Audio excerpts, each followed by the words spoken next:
예, 안녕하세요. 데브옵스 엔지니어 AWS 컨테이너 히어로 송주영입니다. 오늘은 블로그 리뷰를 해보면서 HTTPS에 대해서 알아보는 시간을 가지려고 합니다. 일단 HTTPS를 이해하기 전에 시큐리티 이 보안에 대해서 정의를 내리고 싶어요. 제가 생각하는 보안은 첫 번째 블로킹이 있고 인크립션이 있고 하이딩이 있고 오디팅이 있고 어센티케이션 앤 어설라이제이션이 있다고 생각합니다. 이 여섯 가지, 이 다섯 가지, 여섯 가지를 잘하는 게 보안이라고 생각합니다. 그래서 블로킹이라고 하면 우리가 IP의 이 allow 리스트나 뭐 그런 deny 리스트를 관리한다거나 아니면 뭐 헤더에 특정 값을 넣어서 인증을 한다거나 이제 그 인크립션은 이제 암호화를 해서 이제 타인이 그 데이터를 알아보지 못하게 하는 거죠. 그리고 이제 하이딩 같은 경우는 좀 생소할 수 있는데 특정 정보를 접근하려면 특정 방법을 이용해서 접근을 해야만 한다. 뭐 이런 것들이 있을 수 있을 것 같습니다. 그리고 이제 오디팅은 이제 5Y1H 해가지고 누가 언제 무엇을 어떻게 했느냐를 계속 기록하고 검색할 수 있고 알람을 받을 수 있는 거. 그게 이제 오디팅이죠. 그리고 이제 어센티케이션 인증과 이제 허가는 이제 인증을 하고 그 사용자에게 어떤 권한을 줄 수 있는지 하는 거. 요게 이제 보안이라고 이야기를 할 수 있겠죠.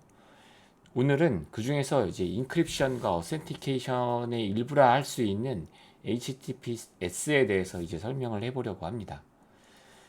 그리고 이제 HTTPS를 다시 설명하기 전에 암호학이라는 건 이제 3세대에 걸쳐서 이제 발전 중에 있습니다.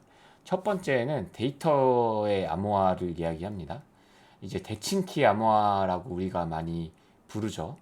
이제 어떤 데이터가 있으면 특정한 암호화 키, 어떤 뭐 텍스트나 어떤 굉장히 긴 값으로 의해서 이제 데이터를 우리가 알아볼 수 없는 형태로 이제 인크립션을 하게 되는 거죠. 그러면 이제 다시 이 인크립션 데이터된 데이터를 다시 원래 데이터로 복호화를 하려면 같은 암호화 키를 이용해서 이제 원래 데이터로 돌릴 수 있는 거죠. 이게 이제 그 첫 번째 데이터의 암호화라고 할 수 있습니다. 이제 두 번째는 통신의 암호화인데 비대칭키 암호화라고 부르기도 하고 이제 세컨드 제너레이션 암호화라고 부르기도 합니다. 이제 데이터가 있으면 이제 퍼블릭 키라고 불리는 공개 키에 의해서 암호화를 진행하게 되고 이 공개 키는 누구나 볼 수 있는 이 공개되었다고 퍼블릭 키라고 해서 누구나 볼 수 있는 키예요. 그러면 그 퍼블릭 키로 암호화된 이제 값이 나올 텐데 그 암호화된 데이터를 푸는 걸 같은 이 퍼블릭 키로 푸는 게 아니라 어떤 발급자만이 가지고 있는 프라이빗 키로 의해서 그 개인 키로 원래 데이터를 얻게 되는 과정이 되겠죠. 그러면 이제 클라이언트와 우리가 이제 서버라고 부르는 입장에서 보면 이제 데이터를 이제 퍼블릭 키로 암호화를 해서 서버한테 보내게 되면 서버가 가지고 있는 프라이빗 키로 복호화를 해서 데이터를 풀 수 있게 되는 거죠. 그러면 두 사람 간의 통신을 암호화할 수 있는 거죠. 그리고 이제 3세대 암호화는 동형 암호학이라고 부르는데 이제 암호화가 된 데이터 1과 또다시 암호화가 된 데이터 2를 연산할 수 있어서 새로운 데이터 3를 만드는 걸 할 수 있는 걸 이야기를 합니다. 근데 이제 동형 암호학 같은 경우에는 이제 굉장히 복잡하기 때문에 이제 따로 이제 주제를 정해서 한번 이제 다시 한번 설명하고 오늘은 이 두 번째 HTTPS가 대표적인 이제 사례가 되겠죠. 이제 통신의 암호화인 세컨드 제너레이션의 암호화에 대해서 알아보려고 합니다. 그래서 오늘 이 브런치에 있는 이제 그로스마인더 분의 글을 보면서 이 HTTPS를 설명을 하려고 합니다. 자, HTTPS의 원리를 이해하는 과정을 통해서 해당 암호학을 조금 이해하고 우리가 평소에 쓰는 이 앞에 붙어 있는 HTTPS에 대해서 알아보는 시간을 가지려고 합니다. 일단 대부분의 웹사이트가 요즘은 HTTPS를 사용합니다. 네, 거의 HTTP를 사용하는 경우를 이제 거의 찾아볼 수가 없어요. 이제 우리가 스태틱 페이지라고 부르는 간단한 뭐 이벤트 페이지조차도 예외 없이 이제는 HTTPS를 사용하고 있습니다. 그러니까 굉장히 보편적이고 이제 우리가 그 정부 기관이나 보안 이제 이런 데서도 HTTPS를 굉장히 권장하거나 이제 그 의무화를 하고 있죠. 그래서 이번 기회에 이제 HTTPS를 정확하게 알아보려고 해요. 이제 제가 이제 면접이나 주니어 분들을 이야기를 통하면 HTTP와 HTTPS의 차이가 뭐야? 라고 설명을 하면은 HTTP는 그냥 통신을 하는 거고 HTTPS는 암호화된 채널을 만들어서 통신을 하는 것입니다. 이렇게 답변을 듣는 경우가 굉장히 많아요. 물론 틀린 이야기는 아니지만 우리는 이제 엔지니어링을 하는 사람으로서 굉장히 좀 디테일한 설명이 필요한 거겠죠.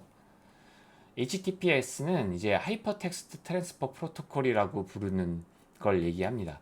HTTP를 이제 시큐어 소켓 레이어라고 하는 SSL이나 TLS 위에서 이제 TLS는 이제 트랜스 레이어 뭐 이런 걸 거예요. 트랜스 레이어 시큐어 뭐 이런 거.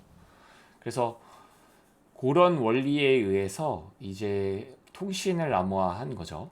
이제 설명을 드리면 블로그에서는 이제 이렇게 설명하고 있네요. 클라이언트는 HTTP를 통해서 요청을 보낼 때 이제 우리가 TCP 핸드쉐이크, 3핸드쉐이크를 해서 데이터를 전송하게 됩니다. 그런데 이 HTTP는 이 연결이 이 평문 데이터가 그대로 흘러가게 되거든요. 그 말인즉슨 우리가 통신을 암호화한 곳에 전선을 마치 이렇게 우리가 딱 꼽게 되면 그 흘러가는 데이터들을 그대로 다 볼 수 있다는 거죠. 그래서 그 숫자는 우리는 디지털 통신을 하니까 01, 001, 01, 01, 001 이렇게 뭐 가게 되겠지만 그거를 해석을 하면 그 사이에 아이디나 패스워드나 혹은 카드 번호 이런 굉장히 민감한 정보도 탈취해서 볼 수 있다는 얘기죠. 그래서 이제 이러한 데이터를 누군가가 탈취를 하면 안 되기 때문에 HTTPS를 사용을 하는 것입니다. 자, 그러면 이게 어떻게 보호되는지를 알아보려고 해요. 자, 전체 흐름이 이렇다고 합니다. 첫 번째, 클라이언트가 이제 헬로를 보내게 되고, 이제 서버가 헬로를 보내면서 서로가 이제 커넥션이 맺어진 건 아니고 서로가 통신이 됐다는 걸 이제 확인하는 거죠. 그리고 이제 서티피킷을 보내게 됩니다. 그리고 완료됐다는 것도 보내게 되죠. 그리고 이제 클라이언트 키를 익스체인지 하게 되고 이제 사이퍼 스펙을 이제 교환하게 되고 이 과정이 완료가 됩니다. 그리고 이제 사이퍼 스펙을 교환하게 되고 또 이 과정이 되고 비로소 이 과정이 완료돼야 이제 서로의 이제 인크립트된 블락을 서로를 통신을 해서 누군가가 알 수가 없게 되는 거죠. 이 블로그에 대해서 이제 굉장히 상세하게 설명이 이제 돼 있습니다. 네. 자, 첫 번째, 이 클라이언트 단계에서 암호화 해시 알고리즘과 랜덤 값을 전달하게 됩니다. 이제 이 랜덤 값은 추후 이제 공통키를 만드는 과정에서 사용된다고 보시면 돼요. 그리고 서버는 전달받은 이제 그 값에 의해서 암호화 방식이나 해시 방식 중 우선순위가 높은 옵션을 선택해서 클라이언트에 전달하게 됩니다. 역시 이때도 서버에 랜덤 값을 하나 만들어서 전달을 하게 되죠. 이로써 이제 클라이언트와 서버 모두가 두 개의 랜덤 값을 이제 각자가 보유하게 되는 거죠. 이제 서버는 그리고 또 자신을 증명하기 위해서 서버 인증서를 전달합니다. 이게 굉장히 중요한 개념이에요. 중요한 개념. 어떻게 보면 가장 중요하다고 볼 수 있을 것 같아요. 우리가 브라우저에서 좌측에 이렇게 된 표시를 볼 수 있어요. 이게 이제 어떻게 보면 안전하다, HTTPS 프로토콜이 적용됐다고 볼 수가 있는데 커넥션이 이제 secure라고 나오죠. 여기서 이제 certificate is가 valid 돼 있다, 유효한 키다, 서티피킷이다, 인증서다 이렇게 나오게 되는데 여기를 열어보면 이제 요 발급자는 아스테리카 브런치 S 이고 요거에 대한 인증서가 되겠고 요걸 발급한 조직은 카카오 코퍼레이션이 발급을 하게 된 거죠. 그리고 발급 기관은 디지서트라는 곳에서 발급을 하게 되었습니다. 그리고 발급 날은 이제 제뉴어리 1월 2일 2023년 오전 9시에 발급하게 됐고 정확히 1년하고 조금 더 기간인 이제 이때 인증서가 만료가 된다는 얘기죠. 그리고 이제 이렇게 핑거프린트는 SH-SHA-256을 사용하게 되죠. 자, 이게 왜 중요하냐면 이 과정을 보면은 네, 사전에 인증기관으로부터 받은 디지털 서명을 함께 전달한다고 합니다. 그러니까 우리가 구글을 접속하거나 네이버를 접속한다고 보면은 이 사이트가 구글인지 네이버인지 우리가 URL을 통해서 하긴 하지만 중간에 해커에 의해서 마치 피싱 사이트라고 부르는 모양은 똑같은데 주소가 살짝 다르다거나 내지는 모양은 똑같은데 중간에 브라우저의 주소를 가로채서 호스트 값을 변조해서 IP 값을 변조해서 이 URL을 쳤지만 실제는 해커가 그 조작한 피싱 사이트로 연결될 수도 있다는 거죠. 그러려면 이게 정확하려면 이제 이 사이트가 정확하게 발급된 인증서로 인해서 그 서명이 됐다라는 것을 확인해야 된다는 거죠. 왜냐하면 그렇게 돼야 클라이언트가 해당 인증서에 적힌 퍼블릭 키를 이제 믿고 사용해서 암호화를 할 수 있다는 거죠. 그래서 서버는 있고 모두 보냈다는 걸 알리게 되고 클라이언트는 이제 암호화에 사용할 키를 재료를 생성하게 됩니다. 이제 이 과정을 프리마스터 시크릿이라고 부르는데 이제 다시 클라이언트는 임의로 만든 이 시크릿을 서버의 퍼블릭 키로 암호화해서 전달을 하게 됩니다. 이 서버의 퍼블릭 키로 암호화를 한다는 거죠. 앞서 설명드린 것처럼 우리는 그 암호화하는 어떤 데이터를 암호화하는 키와 그 암호화된 데이터를 푸는 키가 다르다고 했었어요. 그게 이제 비대칭 키 알고리즘이라고 얘기를 했었죠. 그래서 그렇게 이 서버의 퍼블릭 키로 암호화해서 프리마스터 시크릿을 전달하는 거죠. 그래서 이제 세션 키와 맥 키를 생성하게 되게 됩니다. 자, 중요한 거는 이 과정도 중요하지만 퍼블릭 키로 암호화를 해서 그 데이터를 보내고 프라이빗 키는 서버만 가지고 있거든요. 그러니까 결국에 이 과정에 있어서는 뭐 구글이나 뭐 카카오나 그 인증 기관이 아닌 우리가 접속하고자 하는 사이트만 가지고 있고 그리고 그 사이트는 공식 인증된 CA 기관으로부터 그걸 받게 되는 거죠. 이제 그 CA 기관은 이제 여러 가지가 있는데 뭐 디지서트, 레츠 인크립트 여러 가지가 있습니다. 이제 여기서도 이제 이게 중요하니까 대칭키와 비대칭키에 대해서 이제 설명을 하고 있는 거죠. 대칭키 암호화 방식은 서버와 클라이언트가 동일한 키를 사용하는 암호화 방식을 뜻하고 그러니까 이게 서로 사용자 간에 어떤 데이터를 주고받을 때 같은 키로 암호화를 해서 같은 키로 복호화를 한다는 거죠. 근데 이제 비대칭 키는 암호화와 복호화에 서로 다른 키를 사용하는 방식을 얘기를 합니다. 그래서 요거에 의해서 너네가 우리와 안전하게 통신을 하려면 우리의 퍼블릭 키를 사용하세요 라고 하는 공통된 규약이 HTTPS라고 보면 될 것 같아요. 네. 그래서 이제 통신은 굉장히 빨라야 우리한테 이득이 된다는 거죠. 그래서 SSL, TLS 핸드쉐이크에서는 이제 두 가지 방식을 동시에 해서 이제 요거를 좀 더 안전하고 빠르게 이제 속도와 보안을 동시에 챙겼다고 보면 되겠습니다. 그러니까 속도를 높이기 위해서 이제 데이터의 암복호하는 대칭키를 사용하고 이 앞선 그림에서 세션 키와 맥 키가 대칭키인 거죠. 근데 대칭키를 그냥 주고받으면 위험하기 때문에 대칭키를 만들기 위한 재료를 보낼 때 비대칭키 암호화 방식을 사용을 한다는 거죠. 이게 이제 조금 헷갈릴 수 있다는 건데 우리가 요거는 이제 계속 반복돼서 글을 읽으면서 학습을 하고 중요한 건 대칭키 암호화와 비대칭키 암호화를 완벽하고 정확하게 이해하는 게 중요하다고 생각합니다.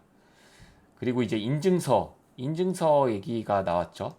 그러니까 우리가 공식 기관이고 어떤 회사인 거를 증명하려면 인증서를 발급을 받아야 된다는 거죠. 그러니까 인증서가 근데 진짜라는 보장이 없거든요. 말이 인증서지 사실 이 방식은 우리가 그 어떤 명령어를 통해서 그 사인드 키 어떤 키를 발급할 수도 있거든요. 그래서 인증기관이라는 게 존재를 하게 됩니다. CA라고 부르게 되죠. 그래서 인증기관은 이 브라우저 레벨에서 브라우저 크롬, 뭐 파이어폭스, 뭐 사파리, 뭐 이런 것이 브라우저를 이제 각지고 있는 회사들이 있잖아요. 그 회사들에서 이 어떤 공식 기관에서만 발급한 인증키를 우리는 인증하고 인정한다라고 이제 한 기관들이 여러 가지가 있습니다. 대표적으로 이제 디지서트가 있고 렛츠 인크립트 뭐 여러 가지들이 있어요. 자, 그런데 무조건 이런 것도 이러한 인증 방식도 항상 여러 가지 회사들이 계속 검증을 합니다. 브라우저 같은 회사들이. 그래서 과거 이런 사건이 발생한 적이 있어요. 시만텍이라는 이제 엄청 큰 이 CA 기관이 있었는데 구글 크롬에서 이 시만텍 SSL 인증서를 신뢰하지 않기로 결정을 하게 됩니다. 왜냐면 이 시만텍이라는 회사가 이 인증서를 발급할 때는 그 기관 발급하려고 하는 기관이 어떤 기관이고 어떤 회사이고 이제 왜 발급하고 이런 것들을 정확하게 체크하게 돼 있거든요. 그러니까 아무나 막 개인이 발급하고 이러면 안 되니까. 그리고 개인이 발급을 하더라도 어떤 목적인지를 정확히 해야 되는데 2017년 3월 구글이랑 파이어폭스 조사단이 이 시만텍이 127개의 SSL 인증서를 그냥 대충대충 발급했다는 거죠. 그러니까 이걸 더 자세히 조사를 해보니까 3만 개 넘는 인증서가 부적절하게 발급됐다는 거죠. 그러니까 부적절하게 발급됐다는 건 해커 같이 약간 피싱 사이트를 만들기 위해서도 이 이 인증서를 요청을 했는데 그런 것들도 그냥 막 요청을 다 받아줬다는 거죠. 그러니까 유령 회사를 만들고 거기에 대한 인증서를 발급했다고 하더라도 다 해줬다는 거죠. 그래서 그게 적발돼 가지고 세계 최대의 이제 CA 발급 업체 중 하나였는데 이제 크롬이랑 이제 여러 가지 도메인 여러 이제 브라우저들에서 그 인증서를 더 이상 신뢰하지 않기로 한 거죠. 그러면서 이제 굉장히 당시 업계에는 저도 이제 당시에 이제 엔지니어로 일을 하고 있었으니까 굉장히 업계에서 난리가 났어요. 그래서 모든 이 그 시만텍에서 연관된 기관들에서 발급한 그 인증서를 모두 교체하는 일들이 발생하게 됩니다. 그래서 이런 기관들을 보고 뭐 브라우저에서 어떤 이야기들 브라우저를 가지고 있는 회사들이 이야기하는 보안 이야기들을 계속 챙겨봐야 되는 것들도 있는 거죠. 디지털 서명을 만든다고 이야기를 하죠. 그래. 자, 결국엔 구글을 회사 입장에서 보면 자신이 이제 자신이 진짜 구글 회사이다. 우리는 이걸 위해서 인증서를 발급받았다. 라고 이제 인증서를 프라이빗 키로 암호화해서 디지털 서명을 만든다는 거죠. 그래서 우리가 구글 사이트를 들어가 보면 역시 구글도 똑같이 이렇게 뜨게 되고 커넥션 이제 시큐어가 하고 서티피케이트 밸리드하고 역시 누군가가 발급했는지 나오게 됩니다. 역시 구글 이 인증서를 발급했고 여기는 이제 발급 기관이 구글 트러스트 서비스네요. 구글 같은 애들은 이제 굉장히 신뢰 이제 IT에서 큰 영향력을 끼치니까 이제 자신들의 인증서를 다양한 브라우저에다가 담을 수 있다는 거죠. 요거는 참고로 아마존도 똑같습니다. 이제 아마존에 이제 AWS의 ACM이라는 서비스가 있는데 과거에는 이렇게 인증기관에서 받는 인증서를 돈을 주고 발급을 했었어요. 그리고 그 중간에 이제 이걸 대리하는 기관도 있었어 가지고 마치 도매업 도매업체, 소매업체처럼 이런 것들을 발급을 했었거든요. 그렇기 때문에 이제 문제가 많이 발생을 했었어요. 그런데 이제 AWS 같은 회사들이 이런 인증서를 공짜로 발급을 해주게 됩니다. 대신에 이제 AWS에서만 사용을 할 수 있게 만들어 놓기도 했죠. 이제 이런 인증서들을 역시 자신한테 유리하게 여러 가지로 조금 유리하게 사용을 하는 거죠. 그래서 결국에 이 위의 과정을 통해서 이 과정을 통해 이 SLS, TLS 핸드쉐이크에 대한 이 전체 과정을 통해서 나와 내가 접속하는 서버와 서로가 안전하다는 거와 서로가 누구인지를 정확하게 인증을 해서 고객인지도 결국 인증해야 되고 고객의 데이터를 보호해야 되잖아요. 그러니까 이런 식으로 이제 우리는 암호화를 진행하게 되는 거죠. 그래서 여러분들이 서비스를 운영한다면 그리고 여러분들의 도메 서비스를 위한 뭐 그 공개 페이지나 소개 페이지를 만들더라도 반드시 이제 HTTPS 사용을 권장을 합니다. 그러니까 저 같은 경우에도 어떤 회사의 사이트가 HTTP로 만들어져 있으면 그 사이트는 사용을 하지 않습니다. 그 사이트에서 만드는 제품은 사용하지 않아요. 이 회사는 보안에 기본이 없는 게 아닐까? 이러한 의심을 하게 된다는 거죠. 그래서 결국에 이 HTTPS를 이제 다양한 곳에서 사용하면서 이제 안전한 통신을 이루게 되는 거죠. 자, 요런 대표적인 사례가 이제 서버에 접속돼 SSH일 때 사용되는 기도 해요. 요거를 한번 테스트를 해보려고 합니다. 우리가 AWS를 이용해서 테스트 서버를 하나 만들 거예요. 그래서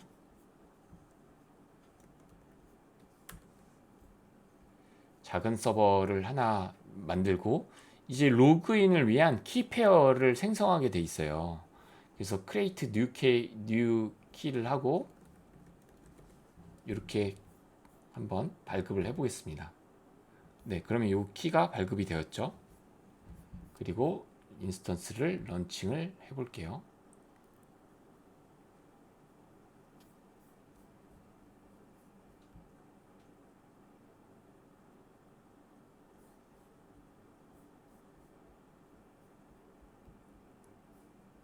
자, 그러면 이렇게 테스트 서버가 생기고 이렇게 이제 퍼블릭 IP가 생기고 이 서버에 접속을 할 수 있어야만 하겠죠.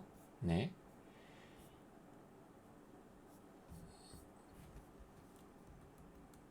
일단 아까 다운로드 받은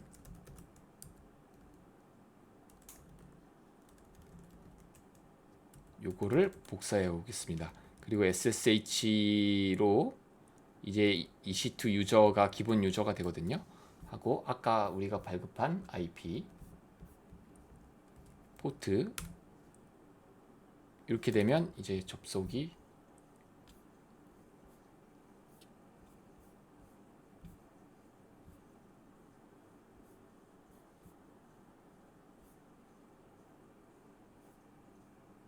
컷